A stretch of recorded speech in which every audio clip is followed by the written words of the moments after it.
Family and fellow soldiers, I'm the Professor, and this is the Moment of Truth.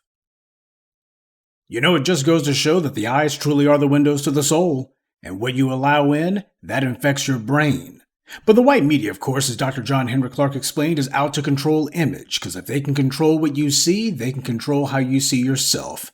But how do you get a distorted image of a proud and dignified people out into the world? Well, you get people who don't like them. And that's where a lot of these folk that you see in front of the white media come from. By now, I'm sure you've probably heard of the show Abbott Elementary. It was created by an immigrant, Quinta Brunson, and it stars another immigrant, Cheryl Lee Ralph, and is about a bunch of teachers at an elementary school in Philadelphia. Now, what I couldn't help but notice is the white media has gone gaga for this show the same way that they did for another immigrant, Issa, who at least one of her parents is from outside the United States. And that was very interesting, of course, because that's what they usually do. As soon as that there is a non-FBA person who's involved in some sort of media venture, the white media immediately talks about them as if they're the second coming. But, of course, there's got to be something in it for the white media, too. I noticed that when talking about Abbott Elementary, the white media could not get enough of actually talking about the white stars who are on the show. In particular, there's one named Lisa Ann Walter. She happens to be on there, and the white media likes to talk about her as much as possible. Oh, they'll talk about Abbott Elementary if it gives them an opportunity to talk about her. On a side note, Bette Midler is hoping that she can get a role for herself to play Lisa Ann Walter's mother on Abbott Elementary.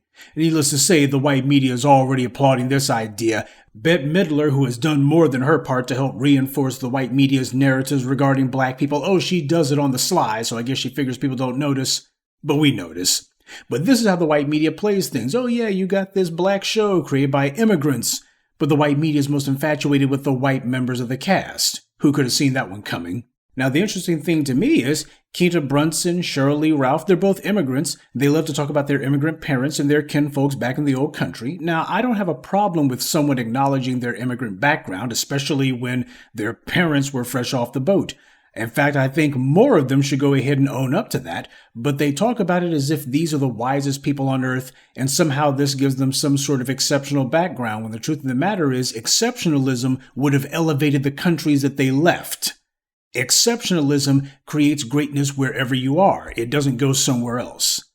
Besides, why don't the Quinta Brunsons of the world, why don't they make a show about an elementary school in Nigeria or somewhere in Africa? How about make a show about an awkward black woman in the Caribbean? I hear that Amanda Seales did an interview with Shannon Sharpe, who apparently wants for his show to basically be controversy central. That's fine. But Amanda Seales allegedly isn't too pleased with Issa Rae, and Seales claims that Rae's publicist doesn't like her and excluded her from a party in a humiliating fashion. Seales is finding out that Issa Rae wants to be exactly like the white media executives who she wants money from, and that comes complete with their disdain for black people. Now, I watched Seales' interview with Shannon Sharpe, and I don't think that she helped herself at all when she told the story about how she called a black cast member on the show a nigga, and when he objected to being called that, she tried to make it seem like people were only trying to steal her joy. Basically, she was doing the F 'em if they can't take a joke routine. She runs up on a black person who she doesn't know and who she's not even friends with, and tries to shame him for not wanting to be called a nigga. I am definitely not defending Issa Rae. God knows I would never do that in a million years. But what I am saying is that in a case like this, because I know a lot of you have mentioned Amanda Seales' interview, for what I saw, there's no good guys to root for here. Nobody likes bringing up these things, but these people never seem to have a problem ridiculing us or telling us what they think that we're doing wrong. And Amanda Seales couldn't wait to brag that apparently she's got folks from Grenada. So again, we have that immigrant connection.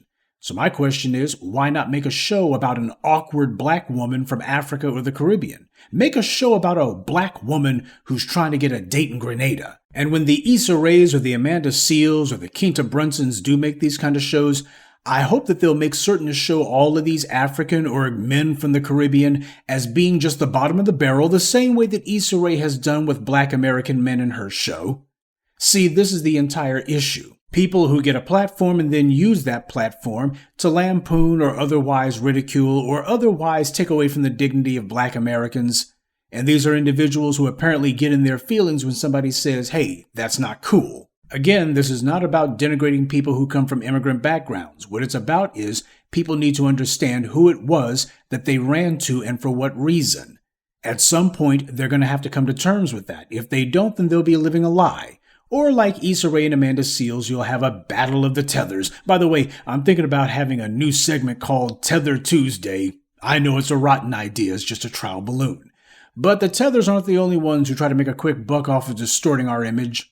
When you see people like Christopher Rufo, the too-big grifter from Florida, who admits that he manufactures things that didn't happen so he can use them as straw men as a pretense for the blatantly racist policies that he and his white paymasters want. This is another example of it.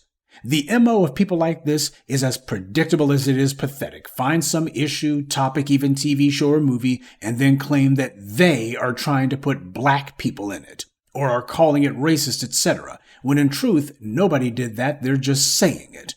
This is the white right's idea of a culture war, but as Ron DeSantis learned, if it's culture war, then the white right is losing it. And speaking of losing it, they lost their minds when they see black success, or just anything not featuring white males front and center.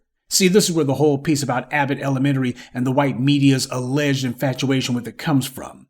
These racial jihads they go on is, in their minds, their way of trying to make something unprofitable by attacking it before anyone's ever seen it.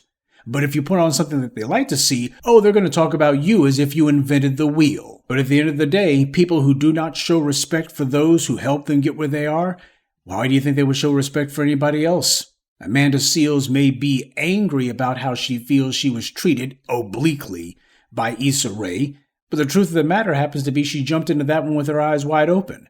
It's just a matter of she probably never thought that Issa Rae would do that to her. But then again, this is Hollywood, the white media, and it's a dirty game. You know, the TV writer David Milch said that one of the big lies Hollywood likes to tell is that the reason they make the movies they do is because that's what the people want to see. Or as David Milch put it, that's what we're selling because that's what they're buying. But as Milch explained, the truth is that's what they're buying because that's what we're selling. And he's right. The white media has such a monopoly that they can literally create audiences for the things they want to push to the public. Why is Issa Rae a thing? It's mainly because she spent years studying exactly what it was she thought the white media wanted to see and denigrating black people, especially black men in particular. That's always the golden blackjack that never misses.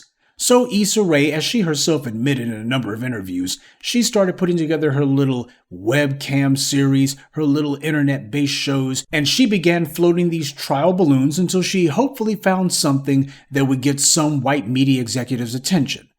Diary of an Awkward Black Girl worked. She was running black men into the ground, and she made sure to be infatuated with this white man. It was catnip for white male executives. Cat Williams explained exactly how white media executives operate on that front when he explained how Tiffany Haddish became a thing. This is how the white media operates. Why is Lena Dunham somebody whose name I even know? Why is Amy Schumer somebody that I know? This is how the white media operates.